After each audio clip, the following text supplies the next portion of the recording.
جب انگریز اس ملک میں قدم رکھا، چاروں طرف سے ہندوستان پر قبضہ کیا، جانتے ہو اس وقت مغلیہ سلطنت کے جو بادشاہ تھے مسلمان تھے، کلمہ گو تھے، ان کی حالت کس درجے تک گری ہوئی تھی کہ جب انگریز صبح صبح اٹھ کے تدبیریں کرتا، پلاننگ کرتا، کس طرح اس ملک کو ہم غلامی میں لیں، کس طرح مسلمانوں کا ایمان ہم ان سے چھینیں، اس وقت صبح ساری رات مغلیہ سلطنت کے جو مسلمان بادشاہ تھے رات بھر موسیقی میں مشغول رہتے، شراب کے نشے میں رہتے، زنا میں مبتلا ہوتے، صبح صبح جب صبح صادق ہونے لگتی تو وہ اپنے بستروں کی طرف جاتے اور دن کا آدھا حصہ سویا کرتے تھے۔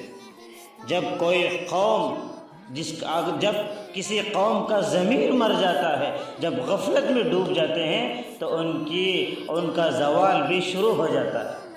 غفلت کا نتیجہ یہ ہوا سارے ملک پر انگریز نے قبضہ جما لیا، اپنے قدم جما لیے، یہاں تک کہ عزیز دوستو ملک ہمارا تھا، حکومت ان کی تھی، زمین ہماری تھی اور ذمہ دار وہ تھے، اور ایسا ظلم انہوں نے ڈھایا کہ محسوس یہ ہوتا تھا کہ اب دور تباہی ہے، محسوس یہ ہوتا تھا اب دور تباہی ہے کہ شیشے کی عدالت میں پتھر کی گواہی ہے۔ ظلم پر ظلم، ظلم پر ظلم انہوں نے ڈھانا شروع کر دیا۔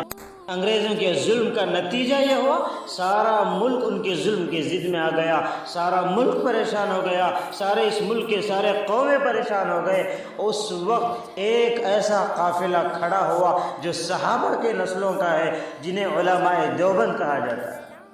علماء دیوبند صرف دنیا کو علم کو پیغام نہیں دیے بلکہ عزیز دوستو ہر طریقے کا انہوں نے سبق دیا کہ وقت آنے پر جانیں کیسے قربان کی جا سکتی ہیں، وقت آنے پر مال کیسے قربان کیا جا سکتا ہے، آنے پر کیسے قوموں کی رہبری کی جا سکتی ہے، کیسے قوم کے رہبر بن کر قوموں کی حفاظت کی جا سکتی ہے۔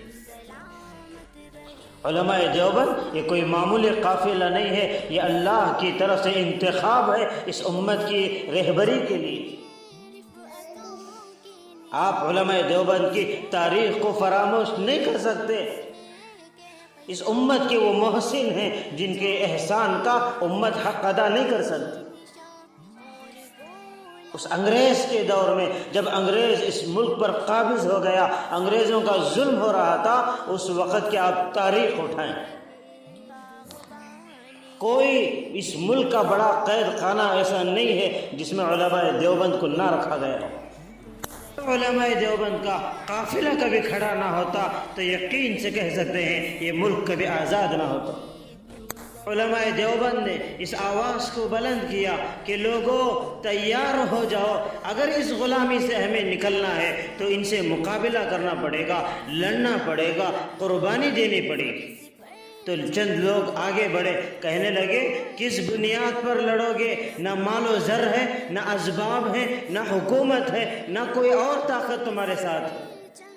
تو علماء دیوبند کامل یقین کا قافلہ تھا، اللہ پر بھروسہ کرنے والی جماعت تھی۔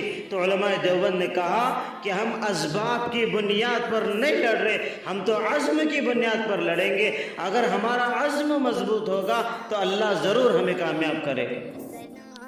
یہ علماء کا قافلہ آگے بڑھا اور اس حد تک قربانی دی، تاریخ اس بات پر گواہ ہے۔ مولانا حسین احمد مدنی رحمۃ اللہ علیہ کو عدالت میں پکڑ کر کھڑا کیا گیا اور انگریز نے کہا کہ حسین احمد مدنی کیا تجھے خوف نہیں ہوتا، کیا تجھے موت کا ڈر نہیں ہے؟ تیرے اس جرم میں ہم تجھے کیا سزا دیں گے، کیا تو جانتا؟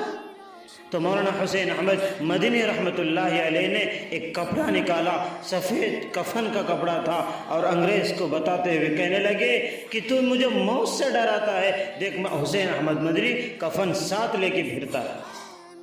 الہند رحمۃ اللہ علیہ کو مالٹا کے جیل میں قید کیا گیا، مولانا عبید اللہ سندھی رحمۃ اللہ علیہ کو کالے پانی کی سزا سنائی گئی، ہزاروں علماء شہید ہوئے، ایک دو کی بات نہیں بلکہ ہزاروں کے ہزاروں علماء کو درختوں پہ لٹکایا گیا، عدالتوں میں کھینچا گیا، قید خانوں میں بند کیا گیا۔ شاہ عبد العزیز محدث دہلوی رحمۃ اللہ علیہ کو اسی بنیاد پر شہید کر دیا گیا۔ مخالف سے کہو کھل کے وہ کر لے جو بھی کرنا ہے، یہی پیدا ہوئے ہیں